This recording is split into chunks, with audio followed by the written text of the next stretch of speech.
Memories are funny things. We carry so many, yet never in the front of our mind. They remain buried, kept silent in dark corners, till something spurs them. When recalled, they rush us back into a past, bursting with sounds, places, faces, and colors, all long since past.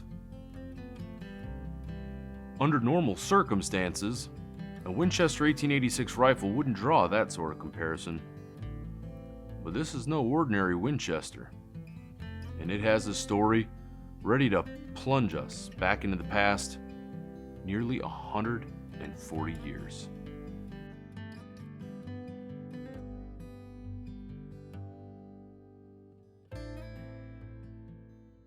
This gun, the Marshfield Find, is an experience. It's an American experience. And I think that's the logical place to start. If you look at this object from our perspective, from the auctioneer perspective, the auction company perspective, this gun comes in on a photo appraisal. Okay, and it's one image of the gun, one image of the crate. And that's when I get that text message, check your email, which is always exciting. And, you know, not to make something simple complex, but going through those emotions of okay, what am I looking at, right? And I think that's the most important part. And you go, this is a brand new Winchester 1886 and what appears to be an original shipping crate. And that's what we have. And so that's that lightning strike Genesis moment. And we need to learn more. We need to find out about this thing. Where is this? How is this? And that begins in Marshfield, Massachusetts. The gun itself is ordered by Henry W. Nelson Jr. And that's when you read the provenance in the catalog itself. It says Henry W. Nelson Jr. and descendants. This story, it's a 140-year curatorship by a single family. And so now let's learn about Henry W. Nelson Jr. and we get to talk to his descendants, the gentleman who unearthed this rifle, that Howard Carter moment, who he had it with this rifle. And so the Nelson family, you can trace its roots back. I mean, blue blood in all capital letters. We're talking Jamestown.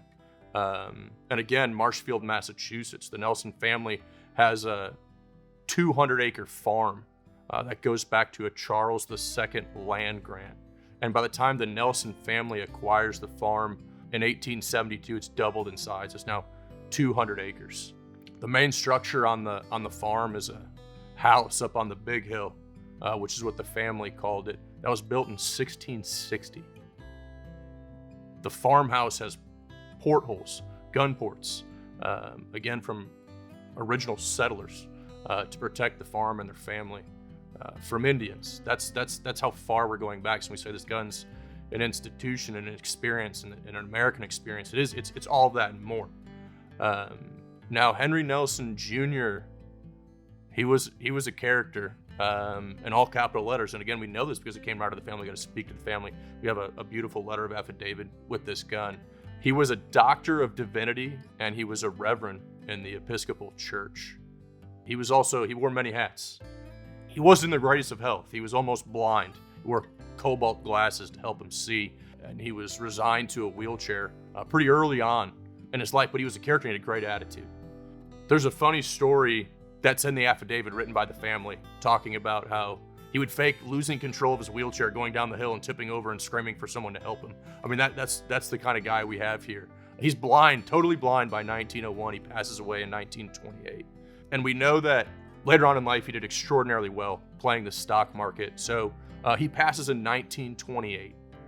And, you know, where is that the beginning of this? Is that the end of it? I think if the gun is the hero of this story, I think Mr. Nelson's definitely the main character. He's gone by 1928, and the gun is now likely been entombed, but will be entombed for 87 years. I mean, 87 years. So we're going to fast forward to 1974. And the actual consigner of this rifle is articulating a story to us that him and his brother, they would vacation in Massachusetts and go to the big house on the big hill. And again, imagine that Howard Carter moment, 12 years old and you're in your grandparents' attic, but they have not one, but two or two and a half, almost 3 generations of artifacts. We know the family was big into antiques. So you have 2 young boys, the summer of 1974, and they're rummaging around in grandpa's things and great-grandpa's things. And they stumble on this crate. What's in the crate? And so they talk to their father. I think he had them do some chores, kind of, dangle the carrot and say, hey, once you finish this, we'll open up the crate. And so then you have that moment, right? And I can't help but think of dust-covered crowbar. I mean, I can feel it in my teeth. Kind of start opening that crate. And between that time, right, 1887, the gun's made in 1886, the first year production gun. It's serial number 2062.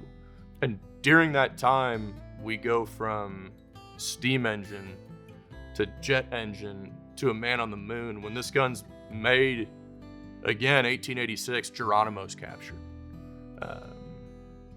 2 world wars, a sizzling Cold War. All this is happening and more, right? We know the American story, but this gun sits during all of this until that day in the summer of 1974. And so the crate's open, boom.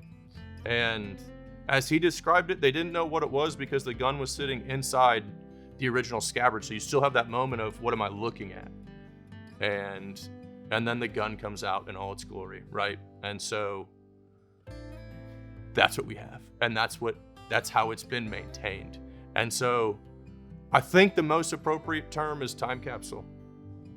I've been in the antiques firearms collecting business for 30 years, and coming across an original 19th century Winchester model 1886 that was purchased by the family in 1887, still in its original crate, is an amazing and extremely rare occurrence. Does not happen often at all. This is just an extraordinary opportunity. It is a time capsule. In my nearly 50 years of being in the gun profession, seeing many, many firearms, I've never seen anything like this that was so well preserved. How did it survive all these years? So this consignment came in as a 1-photo gun appraisal. And to see what transpired is amazing. It's amazing these things are out there. It's what we live for in this business. The treasure in the attic, the items in long forgotten safety deposit boxes, items unearthed or hidden away in walls even. It's the stuff that gives you goosebumps. This Winchester survived in an attic for decades, but survived isn't the right word. It waited. What makes the Marshfield find so compelling is its archaeological nature. We actually get to learn something from this gun. And so, yes, you have your barn finds. Yes, you have your totally fresh, out of the woodwork finds of engraved Colts that pop up in Canada, or wonderful automatic pistols that pop up in the UK. And these things are out there, but what can you actually learn from them? And here we can, right? So how did Winchester ship something? How was it crated? How was it packaged?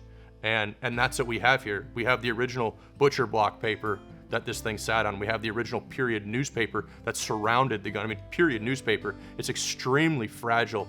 Don't even look at it wrong, but it's a time capsule.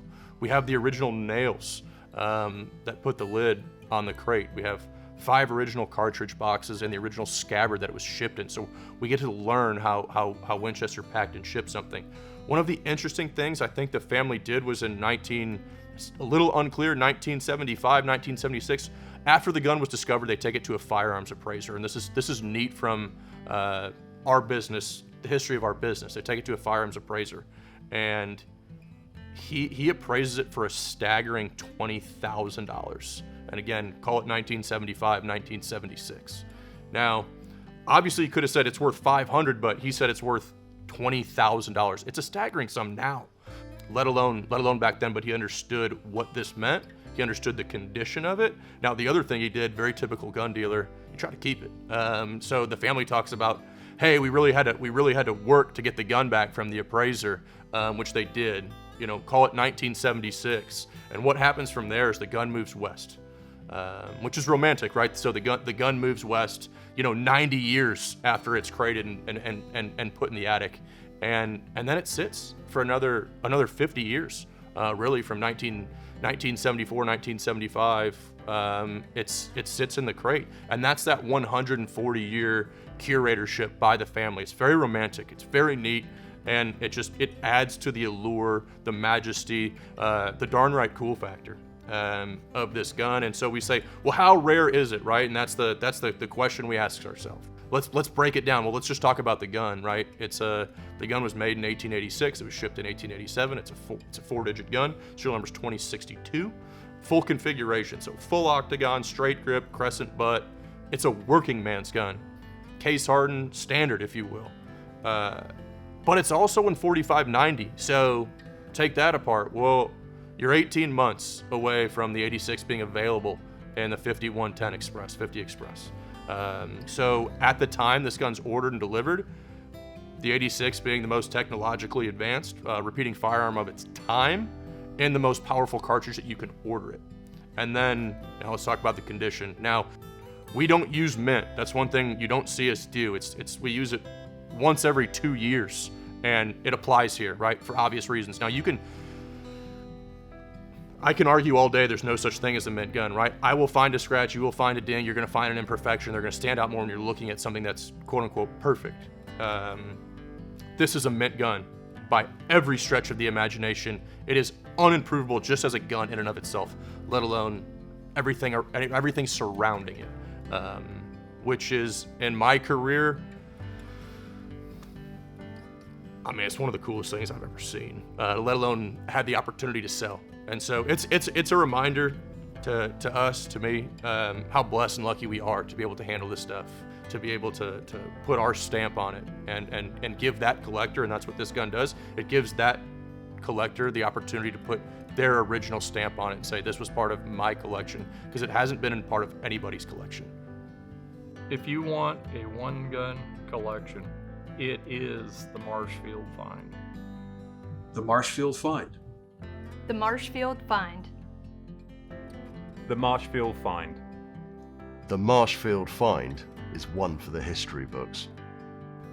The singular experience that is the Marshfield Find, the discovery, the uncrating, the unveiling, seeing it. The Marshfield Find was destined to be forgotten, now destined to be remembered, only at Rock Island Auction Company.